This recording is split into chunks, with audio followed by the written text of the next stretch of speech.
Assalamualaikum warahmatullahi wabarakatuh. Anak-anak Teacher Wiwi, semoga kita semua selalu berada dalam lindungan Allah Subhanahu wa taala, selalu diberi kesehatan dan anak-anak teacher selalu diingat ya 3M, menjaga jarak, memakai masker dan sering-sering mencuci tangan.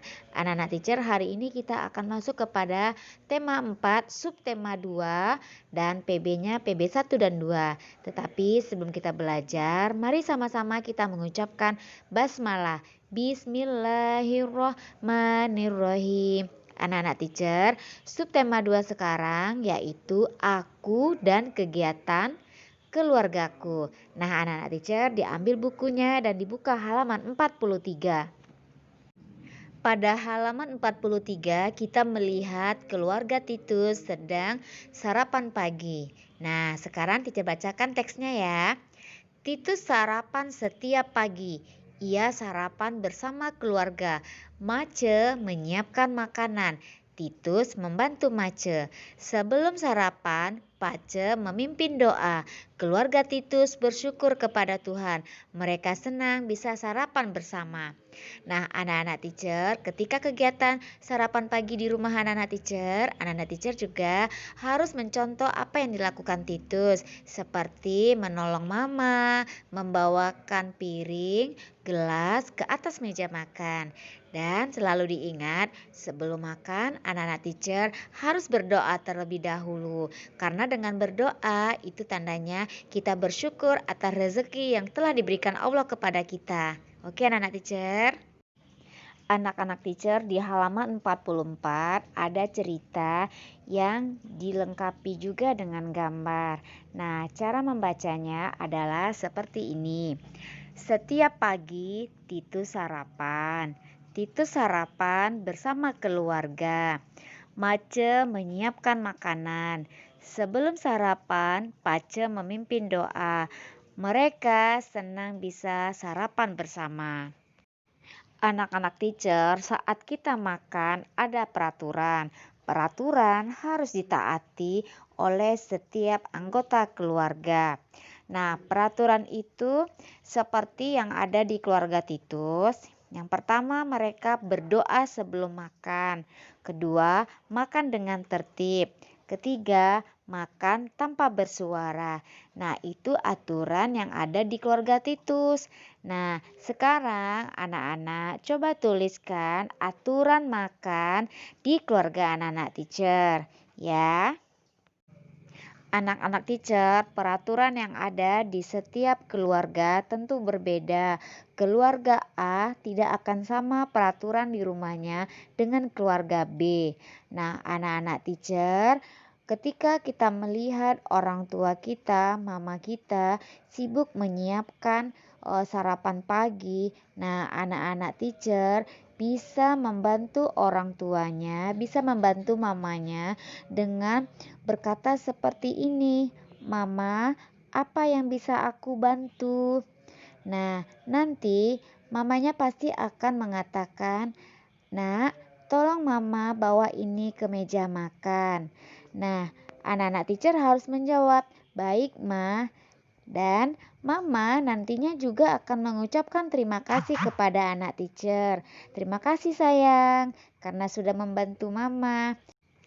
Teacher Wiwi, apakah aturan di rumah itu hanya ketika kita sarapan pagi dengan membantu mama kita? Ya, tentu tidak ya nak.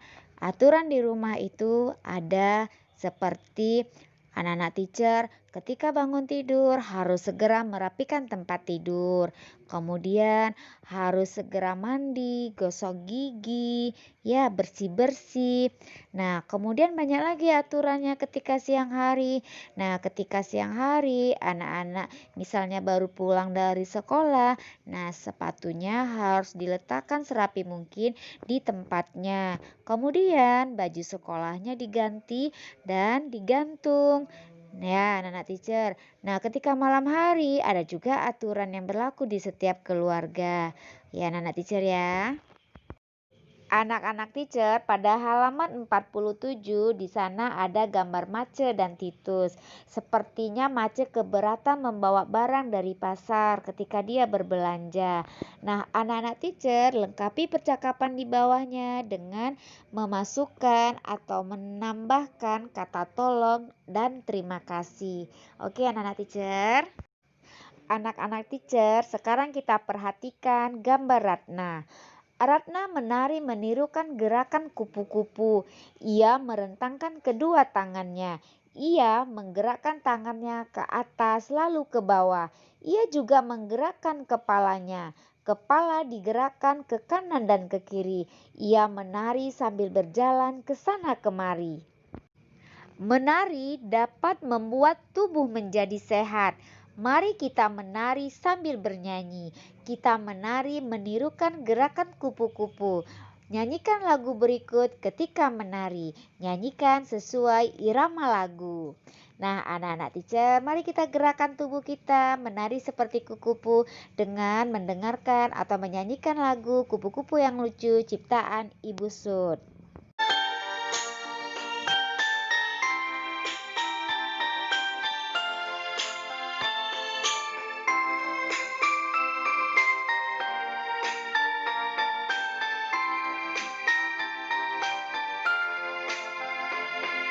Kupu-kupu yang lucu, kemana engkau terbang? Hilir mudik mencari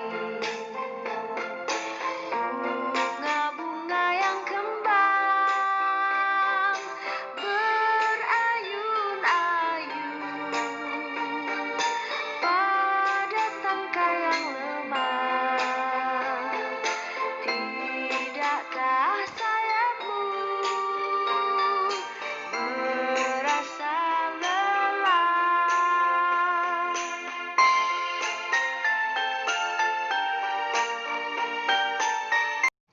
Nah, sekarang anak-anak teacher buka bukunya halaman 51.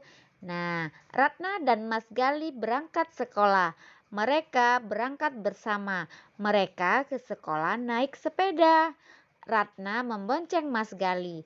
Mas Gali harus menjaga keseimbangan agar sepeda tidak jatuh. Bersepeda dapat membuat tubuh sehat. Anak-anak teacher, pernahkah anak-anak teacher melihat titian? Titian adalah jembatan kecil di atas sungai. Orang harus menjaga keseimbangan untuk meniti. Titian tidak harus di sungai. Titian bisa dibuat dari papan.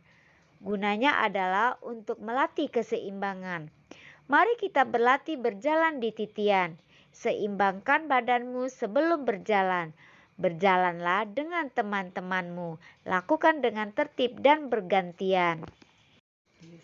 Di halaman 53 itu ada mari bermain peran.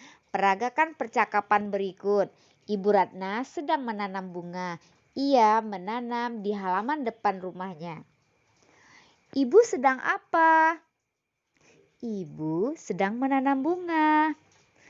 Wah, bunganya banyak ya, Bu. Iya, Nak. Ada bunga kamboja, mawar, dan anggrek. Ada yang bisa aku bantu, Bu? Tolong ambilkan pot bunganya ya. Baik, Bu. Terima kasih, Ratna. Nah, itu percakapan antara Ratna dan ibunya. Nah, sekarang ada percakapan antara Ratna dan Mas Gali. Mas, aku ingin membaca buku cerita, tapi rak bukunya terlalu tinggi. Mau aku tolong ambil bukunya, Dik? Iya, Mas. Tolong ambilkan buku itu. Baik, Ratna. Aku akan ambilkan. Terima kasih, Mas Gali. Anak-anak teacher, pada pembelajaran PB1 dan PB2 di subtema 2 di tema 4 ini ada aturan yang berlaku di setiap keluarga. Nah, aturan-aturan itu berbeda dengan yang lainnya.